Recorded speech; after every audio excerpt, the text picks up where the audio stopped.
شروع اللہ کے نام سے جو بےحد مہربان نہایت رحم والا ہے۔ غفلت میں رکھا تم کو بہتایت کی حرص نے، یہاں تک کہ جا دیکھے قبریں، کوئی نہیں آگے جان لوگے، پھر بھی کوئی نہیں آگے جان لوگے، کوئی نہیں اگر جانو تم یقین کر کے،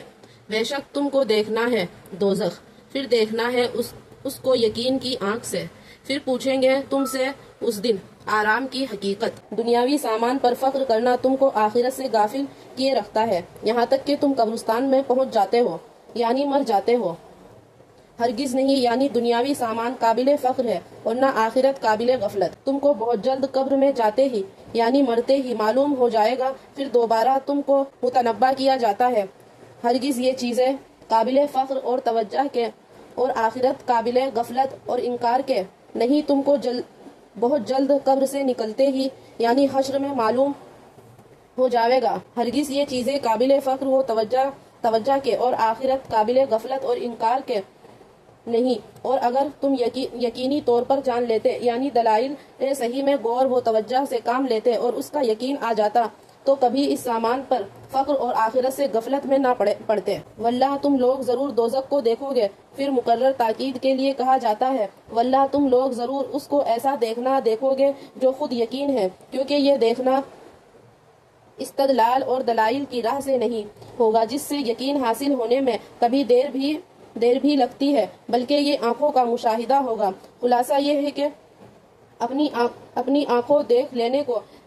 عین الیقین سے تعبیر فرمایا ہے۔ پھر اور بات سنو کہ اس روز تم سے سب نعمتوں کی پوچھ ہوگی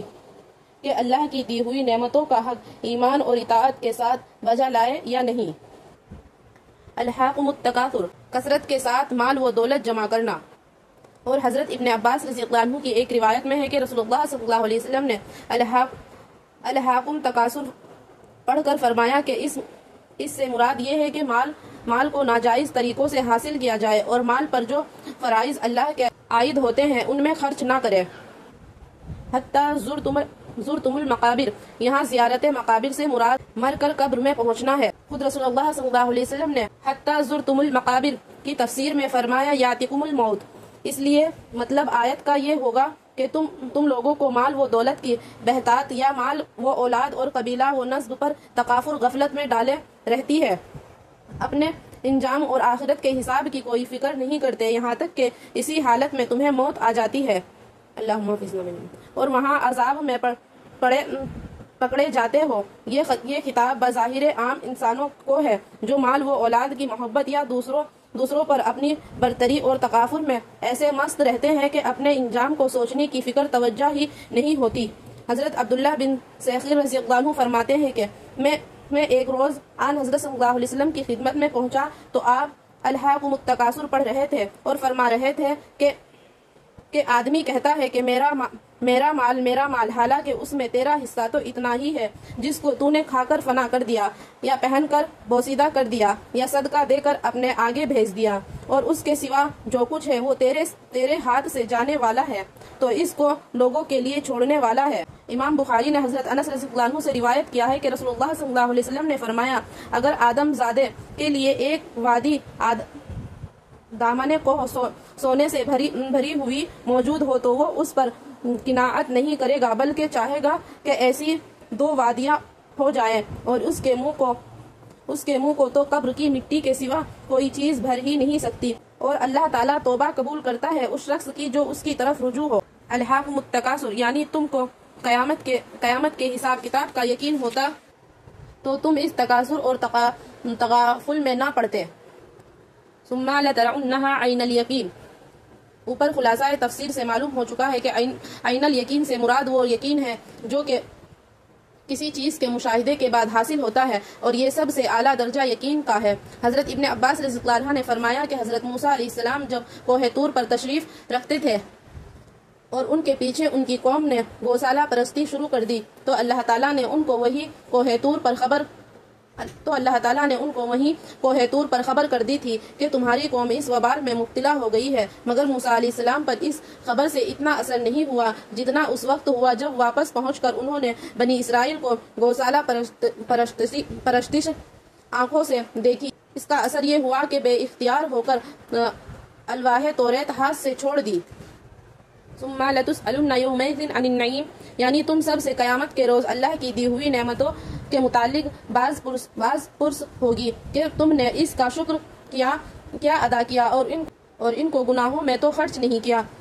ان میں سے بعض نعمتوں کے متعلق تو خود قرآن میں دوسری جگہ وضاحت آ گئی، جیسے فرمایا جس میں انسان کی قوت، سنوائی، بینائی اور دل سے متعلق وہ لاکھوں نعمتیں آ گئی جن کو انسان ہر لمحہ استعمال کرتا ہے۔ حدیث اور رسول اللہ صلی اللہ علیہ وسلم نے فرمایا کہ قیامت کے روز بندے سے جس چیز کا سب سے پہلے سوال ہوگا وہ تندرستی ہے۔ اس کو کہا جائے گا کہ کیا ہم نے تمہیں تندرستی نہیں دی تھی اور کیا ہم نے تمہیں ٹھنڈا پانی نہیں پلایا تھا۔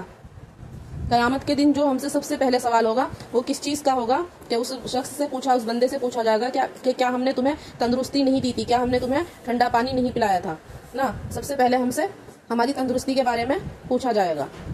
کہ ہم نے اپنی تندرستی کو کہاں ضائع کیا، کہاں خرچ کیا۔ حدیث رسول اللہ صلی اللہ علیہ وسلم نے فرمایا کہ محشر میں کوئی آدمی اپنی جگہ سے سرک نہ سکے گا جب تک کہ 5 سوالوں کا جواب اس سے نہ لیا جائے۔ ایک یہ کہ اس نے اپنی عمر کو کن کاموں میں فنا کیا، دوسرے یہ کہ اس نے اپنے شباب کی قوت کو کن کاموں میں خرچ کیا، تیسرے یہ کہ جو مال اس نے حاصل کیا وہ کس کس طریقے جائز یا ناجائز سے حاصل کیا ہے،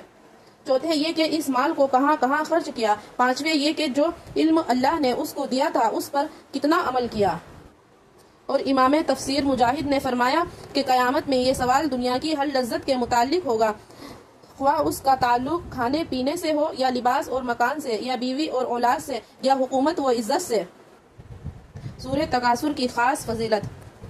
رسول اللہ صلی اللہ علیہ وسلم نے صحابہ کرام رضی اللہ اجمعین سے خطاب کر کے فرمایا کہ کیا تم میں کوئی آدمی اس کی قدرت نہیں رکھتا کہ ہر روز قرآن کی 1000 آیتیں پڑھا کرے؟ صحابہ کرام رضی اللہ اجمعین نے عرض کیا کہ روزانہ 1000 آیتیں کون پڑھ سکتا ہے؟ آپ صلی اللہ علیہ وسلم نے فرمایا کہ تم میں کوئی الہاکم التکاثر نہیں پڑھ سکتا، مطلب یہ کہ الہاکم التکاثر روزانہ پڑھنا 1000 آیتوں کے پڑھنے کی برابر ہے۔ ماشاءاللہ۔